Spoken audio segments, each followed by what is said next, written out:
Hi, welcome. This is Dr. John DeMartini. This is one of the most amazing and inspiring shows that you can listen into. If you want to be on the edge of your seats, if you want to open up your heart, if you want to expand your mind, and you want to meet incredible people, stay tuned because you're just about to experience a transformative radio show that will change your life. And you're listening to the Dr. Pat Show that's coming up right next.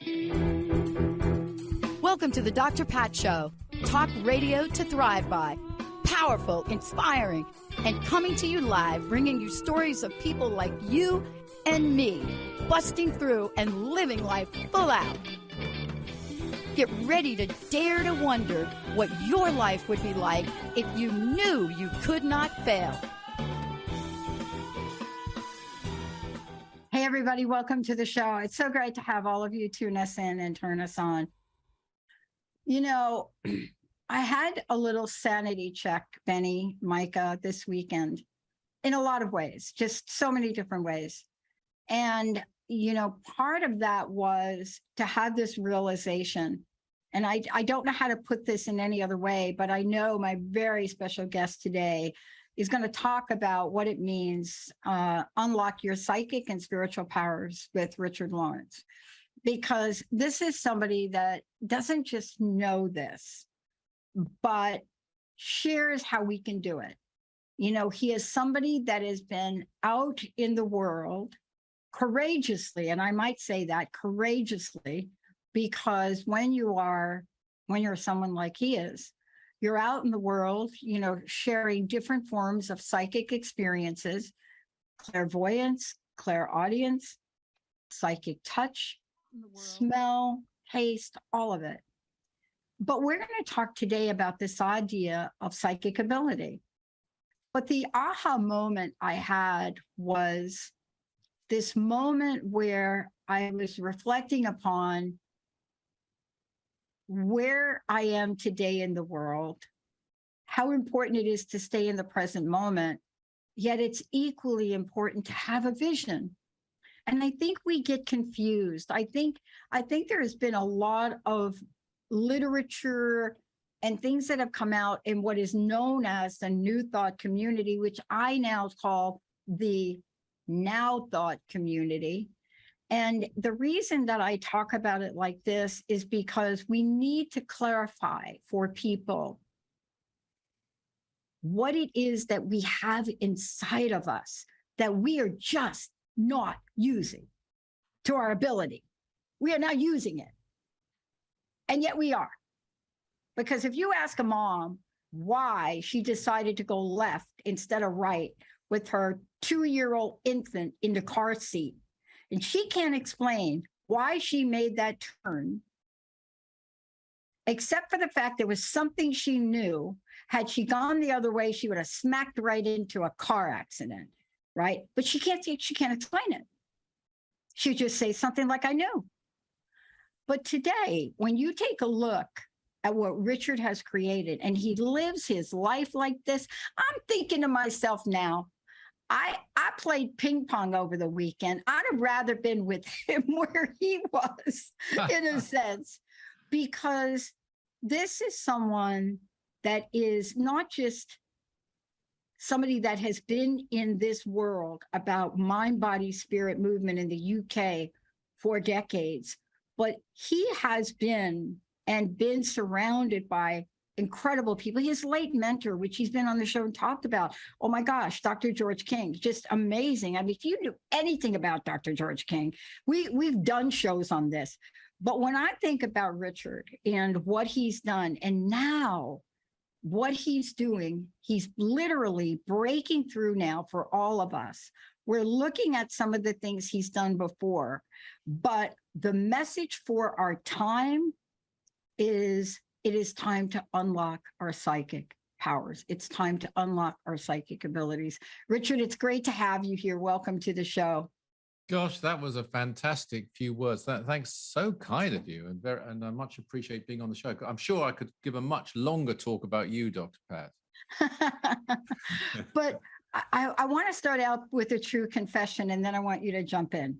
Okay. When I trust what has guided me in my life for so many years, when I trust it, despite what things may look like on paper, despite the logic, despite any medical reports, despite those things that the mind gets a hold of and it really wants us to buy into.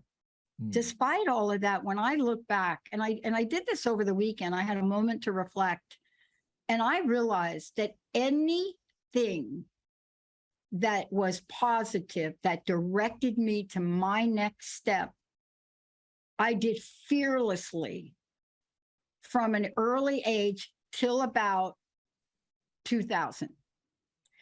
And then something changed for me.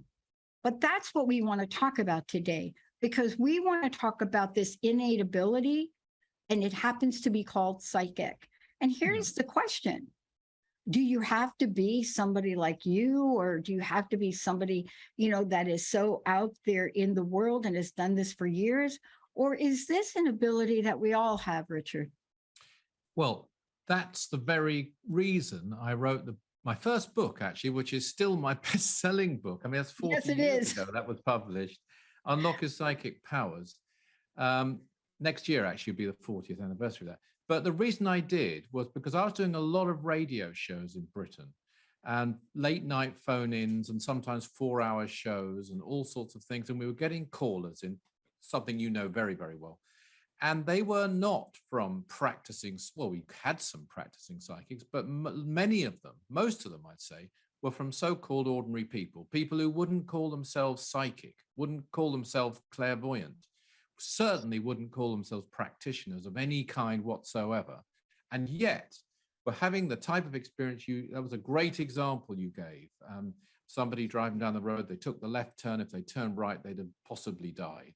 One of the calls I had was a paratrooper who was on an airplane, and he was about to jump in his parachute, and he did it all the time. He was very experienced, and he heard a voice. It seemed to him to be a physical voice. I don't know whether it was. Sometimes you kind of can be mental, and it's just as kind of, the sound is as strong as a physical voice, but it's not physical. But anyway, he said, do not jump. Right. And he didn't jump. And next thing was check your parachute. And this is a paratrooper. This isn't someone who's sitting down with a crystal ball every night, or, you know, Right. he was a tough guy out there. And he heard this. So he checked his parachute, and it was wrongly packed and would have almost certainly died. And he just phoned into this radio station. Now, this is just an anecdote. You know, I didn't check into it. I take his word for it. But his question was, what was that voice? Was that a guardian angel? Was it me? Was it my own intuition? What was it?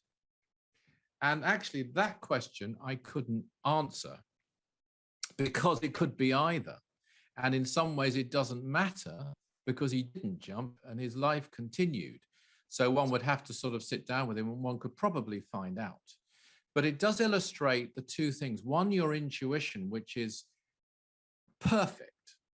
This is the thing I always say to people. Your intuition is never wrong. We can get it wrong. We can think it's our intuition when it's really our imagination. Yeah. But that happens a lot. That's even happened to some of the best known. I mean, I hear that Doreen Virtue has now come out and said she should never have done it and all that. It doesn't actually surprise me a lot, but she's now born again Christian or whatever. So you can get even very celebrated, well-known, and she was as big as it gets at one time in terms of publicity, people who aren't getting it right. And I'm only saying that because she's saying that. But at the same time, if you can tap into your intuition, and you can, and that's the good news, everybody can, your intuition will never be wrong. Psychic powers are something else. Psychic powers are slightly different from intuition, the way I'm using the word. Your intuition, you might say, is your connection with your, well, the yogis would say your divine self, or if you like, your real self, your higher self, whatever phrase you want to use, the all-knowing part, which is within us. Isn't that wonderful? Isn't that just a fantastic thing, that within us is all knowledge? It's just us tapping it. That's never wrong. Psychic abilities are something else. They can be used rightly. They can be used and have been used wrongly. I've come across that, and sometimes in a tragic way. I met a chap once, just to give one example of that, who was a hospital porter, and he was also a palmist, and he was reading, a patient asked him to read their palm. So he looked at their palm and he said, look, you've tried to do something twice and you failed, but you're going to try again a third time, and this time it will succeed. And the person said, okay, that was that. And he didn't know much more. And then that was a patient in this hospital, and they committed suicide. It's a very sad story. Yeah. And they tried twice before and failed. And this is the third time, and they succeeded. Now, the question is, I only use this because it's a real case. And he came to me for help. He said, should I give up? Should I,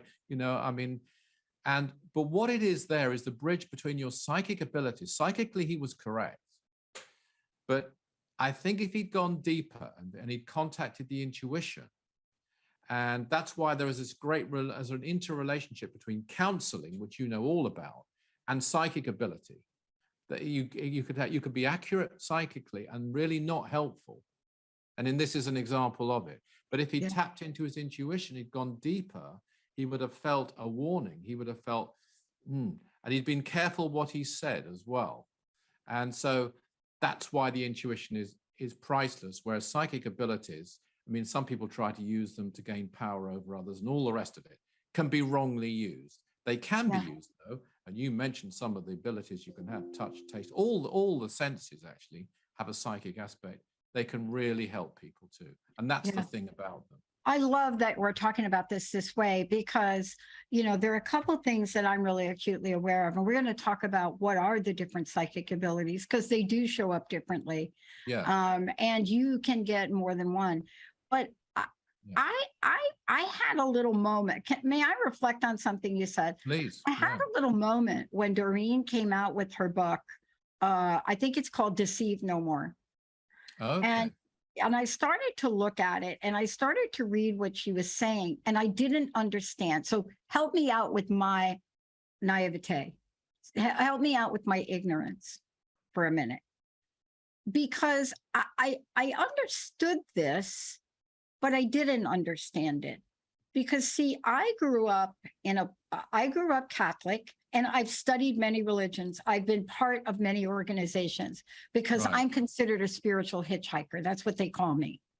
I'm actually a street smart spiritualist, because I like to take I can believe. But here's where I got confused about this, because there's a part of this that doesn't really support what happens when you see how these abilities show up in people's lives. Now, here's what I want to say about it, because I think this is the confusion. I grew up in a family with an interesting background. At a very young age, I had a conversation with Jesus, and he told me my mother was with him. And lo and behold, being yanked down to Mother Superior to find out my mom was with him because she was dead. At a very young age. I'm 6 years old. And so that you cannot undo that, right? No. But the confusion that happened to me as life went on, and I had a great stepmom who believed in psychic abilities, who was also a Southern Baptist.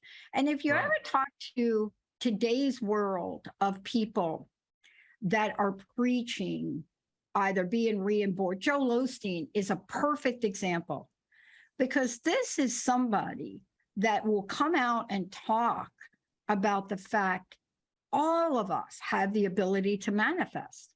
So it gets confusing to people, especially when you're looking at conversations that say, you can't be this and this. And I didn't understand this about what Doreen was saying, because even in the Old Testament and the New Testament, there are psychics. Daniel was, right? So we confuse this a lot. Quite a few prophets don't recognize, Richard, right? So this is really why we have to talk about this, because if you get caught up in some of the language, you will shut your ability down, I think. What do you think? Absolutely. I only, as it were, met Doreen Virtue once, and that was on a radio show. I think she wasn't in the same room as me. I think she was in America or something. Yeah. And so I don't know her. I mean, I think so. I wouldn't judge, but I would say there are two possibilities. One is, well, I suppose there are three. One is that she was deliberately deceiving people. Another is that she really believed it at the time. And I met her. Okay, well, you knew her then. I met her. And for all I can tell, she seemed quite sincere about it. Doesn't mean she was right about it, of course. Yeah. And it's even possible that a lot of what she got was true, and that she's kind of, as it were, fallen off the path. She thinks she's fallen onto the path, but actually she's fallen off the path. So I wouldn't judge all those possibilities. What I would say, though, is that if she had really tapped her intuition, as opposed to her psychic ability or even channeling ability, mediumship, if you like, she would know. It wouldn't be, just a feeling. It wouldn't be an impression or even just a vision. There'd be a part of her that would know, and she wouldn't really be able to go back, especially into something so limiting as what I don't know, but I'm led to believe she's got into now. So this is really why I brought it up. I didn't know we were going to talk about, Doreen, but she's like so many. She's just an example, really. She's an example of so many. However, I also understand some of these spiritual messages. And I mentioned Joel Osteen for one. Joel Osteen, Joyce Meyer, there are others. But when these people talk about God and talk about Jesus and talk about the power, they also say it is in you too. And so this is the thing for me, that the message I want to bring out there today with you and your book. And first of all, that your book is like a bestseller. And there's a reason it is. It's because what you're introducing people to and introducing us to is to step in a world of possibility. And the reason I say that is all you have to do is look at the table of contents of that book, right? And when you look at the table of contents of the book, you're immediately like, wait a minute, I have to understand all these, because in the world we live in, and let's talk about this, in the world we live in, we talk about the other side. We're enamored by it. We talk about the inner self, and we are absolutely curious about it. We talk about intuition. Oh my God, you're so lucky at the racetrack. We're talking now about the science of the divine. We're talking about ESP, mysteries of the mind, all these things, all these chapters in your book, especially Signs of Destiny. We're talking about them, but you're bringing them to light to say to people, yes, we can talk about them. And by the way, you can do them. Well, true. I mean, I was very lucky, as we've talked about this before, because I was, had the personal friendship as well as the guidance of Dr. George King. Now, oh my gosh, he was, I mean, I did another show not very long ago on another channel, but the person is like enormous in the paranormal field. And he had to admit that Dr. King was way ahead of his time. And he was far out. I mean, anyone would call it far out, claiming contacts with planets in this solar system, which as far as people think can't be inhabited and so on. Of course they can, and they are, but people couldn't see that. So it was far out stuff. And yet, and this is one of the lessons to me, A, he was a very humble person. B, he had his feet firmly on the ground. He had a great sense of humor. He was extremely grounded. And he welcomed logical analysis. He wasn't sort of, oh, I've got a feeling, so that's that. He had a feeling, and sometimes he didn't know, and he would say, I don't really know why at the moment. And sometimes he did know why. Sometimes he kind of knew what to do, but he welcomed analysis. He wanted, and I was sat in many meetings and discussions with him about various projects, and we were looking at it very rationally, not just calling on psychic abilities. So it was that combination, which was a great background to me. And I thought, then I was coming across, there was this movement where you either had a gift or you didn't, even in the healing movement, actually. Yeah. He changed. He wrote a book called You Too Can Heal in Britain and it's worldwide. But it was very, very controversial in the movement at the time, because healers thought, you've either got a gift or you haven't. And you had something which you've kind of touched on there, that people were having contacts with Jesus, or very often say the Virgin Mary, or perhaps another particular Count Saint Germain, or some in particular intelligence. And they were getting messages, and they were quite personal sometimes, their messages. Now, I don't personally believe that in all those cases it actually was the Master Jesus or the Virgin Mary or Count Saint Germain or whoever. And in one way, it doesn't matter, because the message was right. And if they were, say, of a Catholic upbringing, they would think it was the Virgin Mary, because that's what they would go to.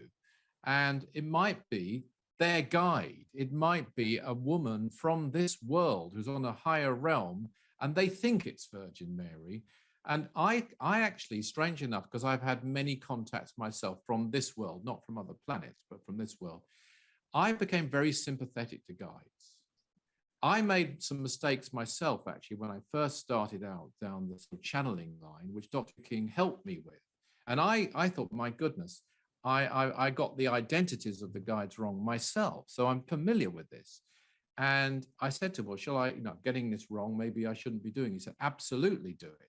He encouraged me, and I learned many things. And one of them was I became very sympathetic to guides, guardian angels, call them what you like, higher beings, because it's very problematic for them. Look at it from their point of view. They're trying to get, not many people do. In fact, I nearly wrote a book once called A Good Guide Guide, to sort of get people to look at it that way. And really, when you think about it, there they are. They're trying to influence their person, whoever they're responsible for, or people, in a good way. And their people aren't listening to them. They don't even believe in them in many cases. They're still trying to guide them, or they get through to them and the person thinks they're Virgin Mary or Jesus or St. Peter or perhaps Sri Krishna or some other being, which they aren't. But they are listening to them. They just got their identity wrong. And what's it from the guide's point of view? What should they then do? Should they then carry on that person thinking they're someone they're not, but still getting the message through? Or should they think, okay, and that's just an example. And you can see, and I don't think there's a yes or no answer. I think it would all depend. When you get into the world of maybe Doreen Virtue, and I could name others, I won't. They're still active today. They will give a very irresponsible idea, some of them, that you can virtually take a weekend or a seminar or a month course, and by the end of it, you can virtually choose your, I don't know, I'll have the Archangel Michael, and tomorrow I'll have, somebody else. And it's just not true. Now, they might be awakening some abilities, but they're getting lots of things wrong as well. It's not even that safe. And of course, the dangerous thing can be if you really get misguided, you have uncontrolled imagination that you think is guidance and it isn't, and you're following it, and you'll go up the wrong path. So this is where the training of Dr. King really helped me. And when I train other people, I say, look, often you don't know. Something has come to you.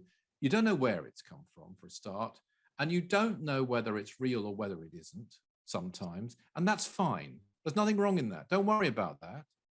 3 words you're going to need. I don't know. Oh my gosh, yeah. And like the old Socrates thing, I'm the wisest man because I know what I don't know. And then you can move on from there, and gradually, as you develop, your intuition will give you the answers. It takes a lot of patience. Yeah, I got to tell you, I wish this were 3 hours. I could talk to you. We're going to take a short break. We're going to come back, and we're going to talk. I think there's an end game. I'm going to put myself out on a limb for a minute.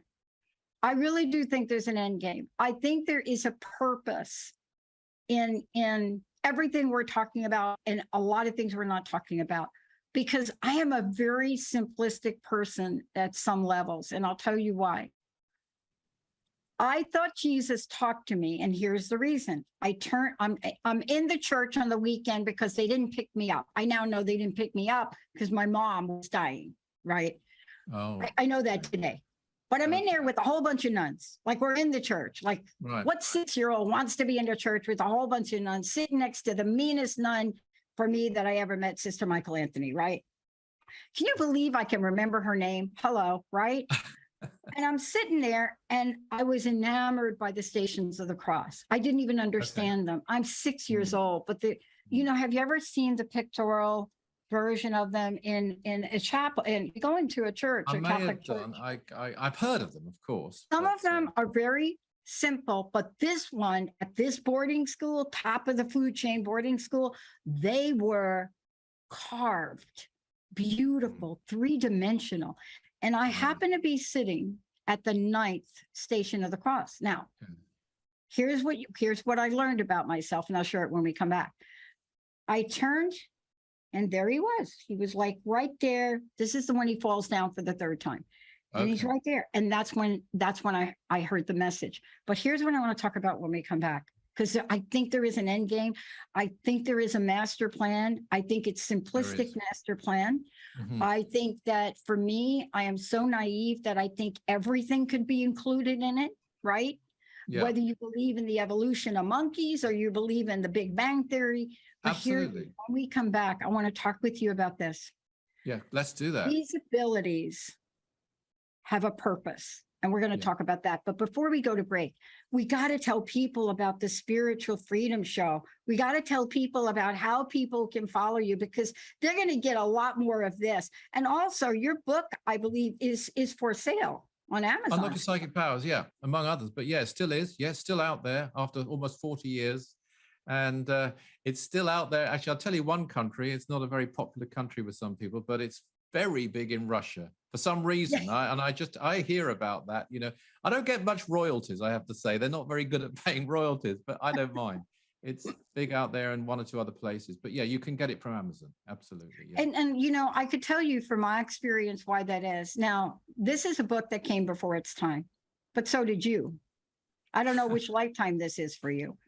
But when we come back, we're going to talk about what if there was a master plan that included us to have these abilities. Absolutely. What about that? Yeah. And Dr. George King, for you, somebody just texted me. So let me tell you how you can find out about Dr. George King, because this is one of these people that I thought about if there was ever somebody that I could have, should have, would have bumped into in 1996 and 1997, along with Sedona Cahill, my mentor, it would have been this man, drgeorgeking.org. When you go there, you're going to see what Richard's talking about. It's the science, it's the mysticism, it's yoga, it's spirituality. But you're watching a man in some of these images conducting science. When we come back, we're going to talk about what if this was the end game, this thing we're going to talk about. However, you all out there want to talk with Richard? Come on, 1-800-930-2819. I bet you have got way better questions for him than I do. His show is off the charts. I'm so thrilled that he does that on our network. And by the way, look at the table of contents of this book. Go to Amazon, look at the table of contents, unlock your psychic abilities, right? Go ahead and look at that, right? Let's take a short break. Benny, Micah, we'll be right back with the most incredible Richard Lawrence.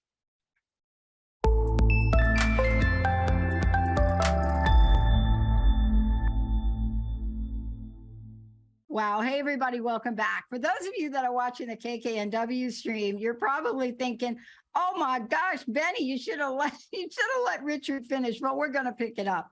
I want you to know this, though. If you want to find out about Richard Lawrence, please connect with Richard. And we have a caller. I don't know. I don't know if we're doing readings on this. Are we doing any readings on the show if people call? I don't normally, but let's see if I can help at all. I don't normally do readings. Let's see if we can help. Yes. Yeah. Okay. For those of you out there, please go to richardlawrence.co.uk. The other thing is you can Google him and you will get him. You could also, by the way, amazing show. You have to go back and listen to some of these these episodes. I have to listen to some of these episodes that Richard does like a couple times. I have to go back. And it's the Spiritual Freedom Show, the psychic and intuitive aspects of enlightenment. Okay, that was number 18, but it doesn't matter. Just go find him. He's on the Transformation Network, Transformation Talk Radio. Please check him out. And the book, I got a text message. Let me just be clear about what the book is. Yes, if you go to Amazon, there's a book, and yes, it is from, I think, 2008. It doesn't matter. That's the latest. Yeah. It doesn't matter. Unlock your psychic powers, how to master your latent ESP. That's the book I was reading, the table of contents. So I want everybody to know that. That's where I was getting this from. Okay. So much in here. Okay, Richard, I want to get into this and then we're going to go to the phones. Okay. The thing that never left me. And by the way, I was thrown out of Catholic boarding school. They brought in my soon-to-be stepmother with my dad. And this was a woman, very young woman. He married, like, robbed the cradle, totally. First child, 12. She had a second child, 13. Beautiful woman. Never experienced Catholicism before. See, because where she grew up, everybody got to talk to Jesus, right? Right. Yeah. They wanted me to recant. Is that the right word? Yeah, probably. That's what They Galileo wanted me had to to take do. back. Recant. Yeah. They wanted me to acknowledge that that didn't happen. Oh, right. Okay. That didn't happen. They wanted me to acknowledge that. So here is the end game for me. I didn't do it because I didn't understand. I didn't know how to lie about what happened. You know, I didn't. I'm 6 years old. My stepmom, she jumped in like a hot knife on butter. And she said, she's from the South. She said, I don't understand where you all practice here. That there's only the bishop that can talk to Jesus. She said, I grew up in a church where everybody talks to Jesus. We sing to Jesus. And she went on. And they threatened her. And I learned about my stepmom. You don't threaten my stepmom. And so at 6 years old, on my resume, it says, got thrown out of Catholic boarding school. Now, here's the end game, and we're going to go to the phones. See, I think it's like you. I think we're having this conversation because we have been called to help other people. Why else would anybody be given any of this, Richard?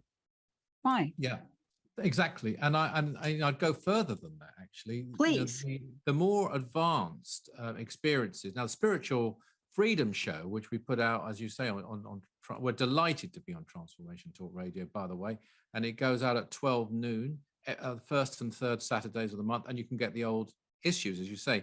Now, some of that, I have to say, is fairly advanced knowledge and information. We try to make it as accessible as we can. There are no limits, and this is something I've got to get into my thick head as well, to how far we can all go, all the way through to ascension. That is what we're told. There are, you know, and the ascended masters, which aren't all men, by the way, male and female, ascended masters from all races. They're often called the Great White Brotherhood, but most of them aren't. Some are, like Count Saint Germain, who I mentioned, but they're not all white-skinned by any means. In fact, the minority are. But that organization, the Ascended Masters of Earth, you can call it that, brotherhood, sisterhood, whatever you want to call it, that body of people we can all attain to one day. This is the great thing. There are no limits upon us whatsoever. The great states like cosmic consciousness, samadhi, and this is one thing Dr. King really laid down. This is something we can all do if we set our minds to it. The higher states aren't going to just sort of happen just haphazardly. The highest states, some things will happen like that. There's something we're going to have to set our minds to and aim for. But if we do, we can attain them. So there really are no limits, and you don't have to be a bishop. You don't have to be of any particular standing from a spiritual or any other point of view to have real spiritual experiences. And I don't know whether the poet William Blake, an artist, is that well known in America. I'm not sure, but he's massive over here. I know him. That doesn't mean anything, though. Okay. Well, anyway, you know, he said quite openly and very clearly in the 18th century that he practiced channeling. He didn't use that phrase, of course, but he actually said that some of his work came from people on other realms, on heavenly realms, I think he would have called them. And he actually said he's got more books published in the higher spheres than he's got published here on Earth. Wow. And yet, you know, even to this very day, scholars reject that completely. I mean, some of them will call it schizophrenic or, you know, psychotic. And yet the very same people who will do that will celebrate him as one of the greatest poets who's ever lived as well. So it is ridiculous. I mean, there are obviously mental health hazards. You're an expert in that, I know. One has to be careful, one has to be balanced. Oh, yes. But there is no limit No. to what any one of us can attain, particularly in the psychic field. Doesn't mean we all have to be mediums or we all have to do anything. I would recommend everyone to become a healer of one kind or another, because that's something we can all do. That's the best thing, I think. That is it. And we're going to go right to the phones, because what you just said, it is time for us to redefine the word healer, to really mesh with the contemporary world we live in. Healer, helper, assister, reliever of, whatever it wants to be. Benny, let's go right to the phones here. Let's see if we can do some helping. Okay. Miranda from New York, welcome to the show. Hi, Miranda. How can we help you today? Hi, Dr. Pat. Thank you so much. And thank I'm really enjoying your show. Yes, it's wonderful. And hello, guest. Yeah. Hello, Miranda. Richard Lawrence. Amazing. Oh, hello. Hi. Yeah, he is amazing. Yes, I was hoping give me your intuitive insight onto career, what's in store for me. I've been trying to establish myself and move forward, but not much is happening. And good. I love this. Good. Richard's going to go, then I'm going to go, because we got some stuff for you. Okay. I didn't, I don't normally do this kind of reading now over the radio, but what I will say is this, Miranda. I do think that sometimes when there's a blockage, and it can be a blockage in relationships, it can be a blockage in career, it can be a blockage in a field of hobby or something, it's for a reason. And in fact, I'd go further, and this doesn't apply to you, I'm sure, Miranda, but to some people, it could even be some kind of emotional or mental health issue, which is blocking them. And sometimes that can be for a very good reason. And the reason can be that there's something else that you need to look at in your life before this issue will fall into place. Mm-hmm.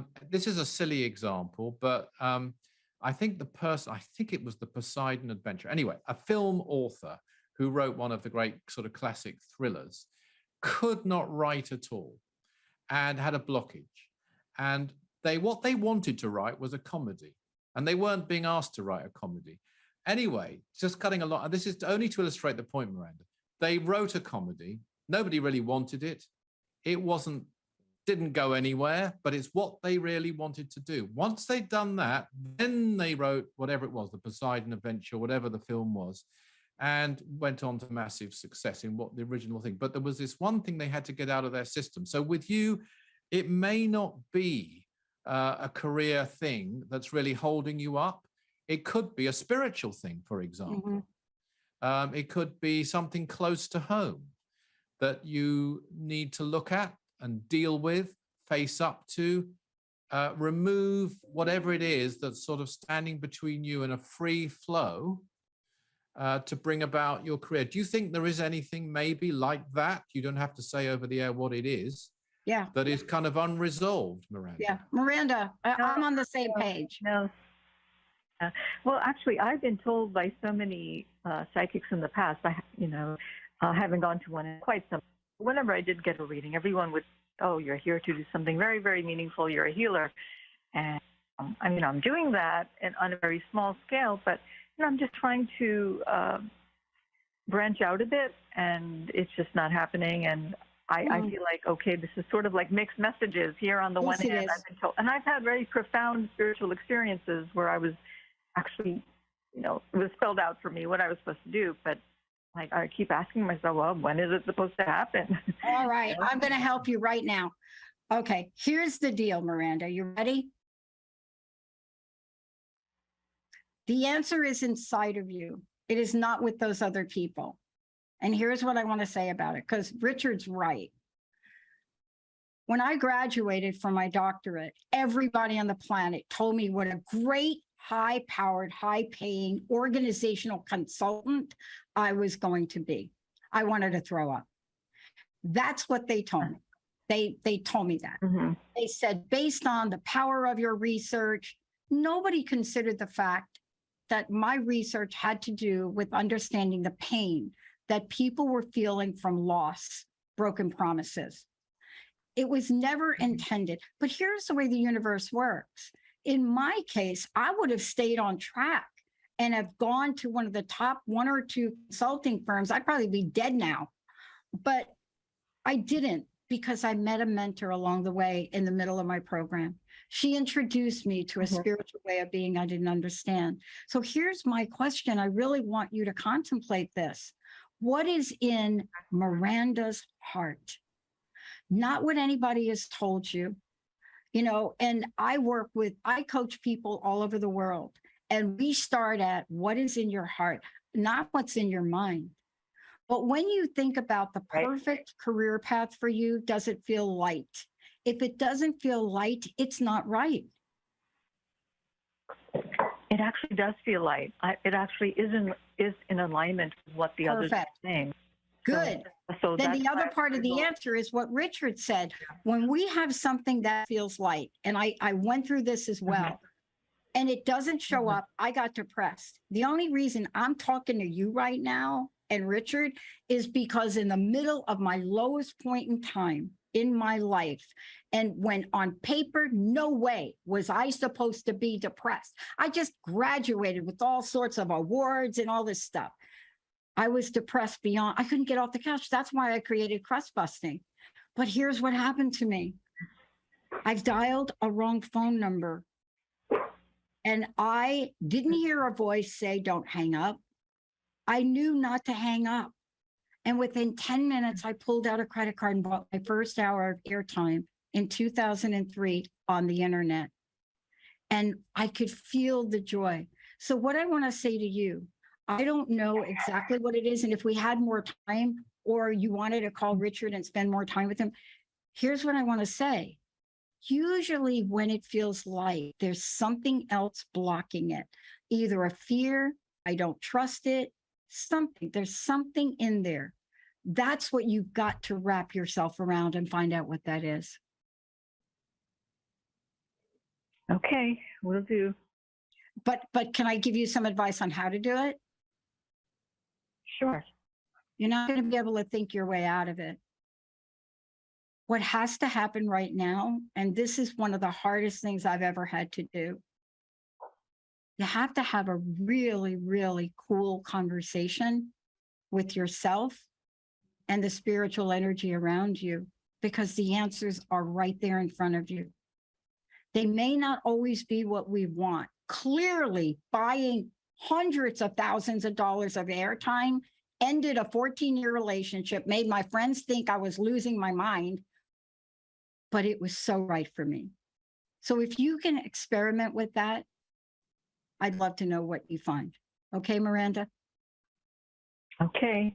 It's right there in front of you. I know it is. Okay, thank you. Thank you. I'll look. Thank you. Yeah, no, don't look. Good luck, I don't want you to look. Don't look. Don't be looking. I want you to be like, and it'll show up within 3 seconds. Richard, right? Yeah, and one thing I think often too with people in general, not just Miranda, they're searching for things outwardly that they should be doing or they need to do or where to go, and not searching inwardly. That's it. And often if you go within, and you need to find your path, and we all have to do that. I recommend the path laid out in Realize Your Inner Potential. We've talked about that before. That's Dr. King's book that I co-authored with him. Yep. And that really helps you to contact that inner part of your being. And then then the outer world can flow from it. Getting those two in balance is very difficult. Most people in the world have an imbalance. Most people don't focus on their inner development much at all. You have to. You have to do it. Even in this movement, I mean, I remember talking to a workshop leader, a spiritual teacher, I think she described herself as, very sincere person, trying to help people.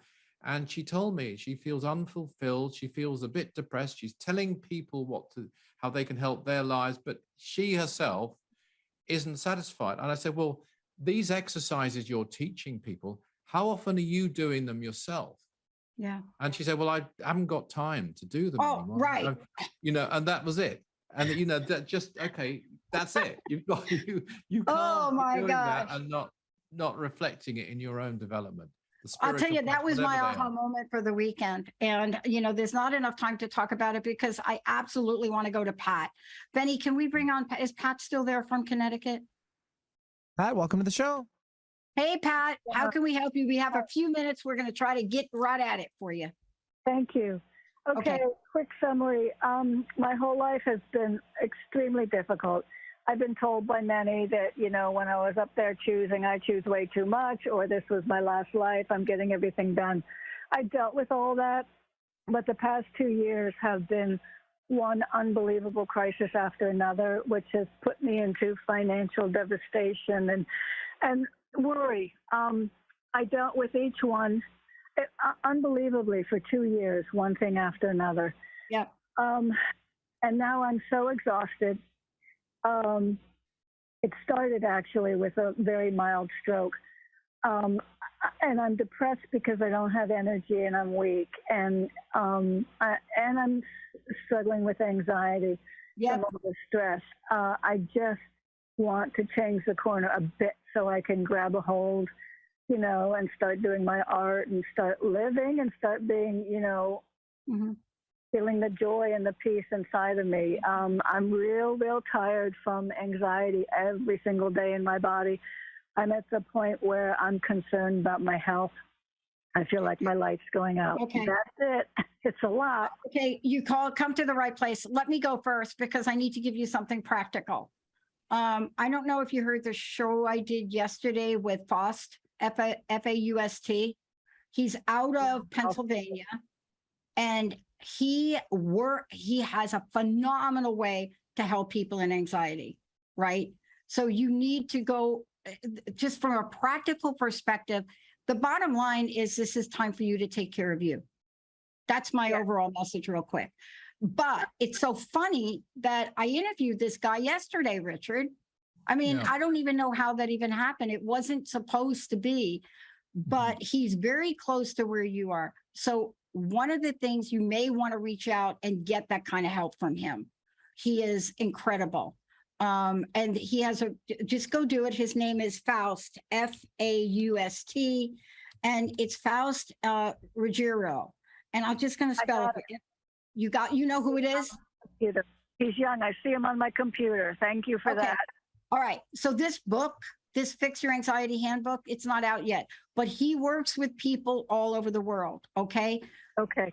That's what I want to say to you because look, I know what it's like to have a rough childhood.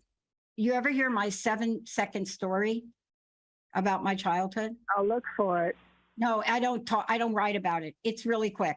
It's at age 6, I was abused in Catholic boarding school, beat every night, expelled from Catholic boarding school. My mother committed suicide when I was in Catholic boarding school. I was homeless at age 17. And by the time I was 19, I was arrested and spent some time in Plainfield, New Jersey's jail for something I didn't do. That's now age 19, but that does not define my life. So we have to start with you. Richard, jump in here. We got a couple minutes. I just want to say this, just to throw in, and I agree with what you've already been told there by Pat, but I feel that you've had some bad guidance somewhere down the line, Pat, that you've been given some wrong information and that you've had some things laid on you. That some people have been telling you you should be doing this and you should be doing that, and you've kind of got a sort of something you feel you've needed to live up to, and maybe you feel you haven't lived up to. Is that making any sense to you at all, Pat? Yeah, but I'm pretty much beyond that. I'm just so, at this point, desperate to get to myself and my art. Okay. I'm so desperate to have the fear out of my body and tranquility in, Okay. Well, you've got beyond it, which is great. And sometimes it leaves it like it's ripples, it's not a residual effect. Yeah. You've got through to the root of it, as long as you've understood and you've had to face, okay, that these people, whoever they are, or this person was telling me something that was wrong, that I didn't need to do. and you realize that. Now you've just got to let it all settle, and it will settle. I'm just going to throw one thing into the mix, which might sound really simple, and it is really simple, but it can really help, and that's deep breathing. Oh my gosh. And just doing that for a few minutes, if you like, with the mouth closed preferably, and just breathing evenly. So you do a count mentally, and the count that you breathe in, you have the same count out. And this way you bring balance into your life. You also bring energy into your life. There are things you can obviously add to that. I mean, I do quite extensive breathing exercises every day, and it can lead to psychic powers and all sorts of things. But at this point, you need some calming, still, keep your body as still as you can. You can just be seated on an ordinary chair. You don't need to adopt a yoga posture or asana. Have the spine straight, close the eyes. A green light bulb, if you have one, is very good. There's a very balancing color. And just breathe deeply and evenly. The only other thing I would say is that in the Etheria Society, which I'm secretary of, we give healing, we give absent healing. We don't charge for it. You can receive that. I mean, some donate, but you don't have to. And perfect. Through our website, etherius.org, you'll find contacts. We have a headquarters in LA and also up in Michigan, that's a great idea. and elsewhere. And our healers will certainly help as well. There's a couple of things I'll throw your way. Yeah, Pat, that is exactly where I'd start. Go to the organization that Richard, go to Etherius. Spell that for Pat, would you? But that's AETHERIUS.org. And among the many things we do a lot of healing, and we have wonderful healers. Oh, perfect. Who will it can't harm you, and it might make a big difference. We don't promise anything. It's not faith healing, but it is just a natural flow of energy. It can only help. So Pat, here's my last question, then we got to go. Are you willing to take action on your own behalf today? Absolutely. That's it. You're an official crust buster. Well done. Thank you, Pat. Richard, I can't thank you enough. Wow, what an amazing audience we have. They are the best. One more time, tell people how they can connect with you, how they can find out about your show. Let's get them over to your website. Yeah, so my website's richardlawrence.co.uk. There's a lot of stuff on UFOs there at the moment because it's been massive events we haven't even touched on in that area, but there's lots of other things there too. I'm the secretary of the Etheria Society over here, AETHERIUS, but it's very active in America. It's registered in America as well, and elsewhere. So that's a couple of websites, etherius.org and richardlawrence.co.uk. Thank you. Thank you, Richard. Please, everybody, tune into his show. And I forgot about Etherius. And for those of you out there, that is true. It is free. Thank you, everybody. Thank you, Richard, for being you. Thank you, Dr. Micah. Pat. Thank you, Benny. And thank you for the best audience on the planet. Stay tuned. We got another hour coming up.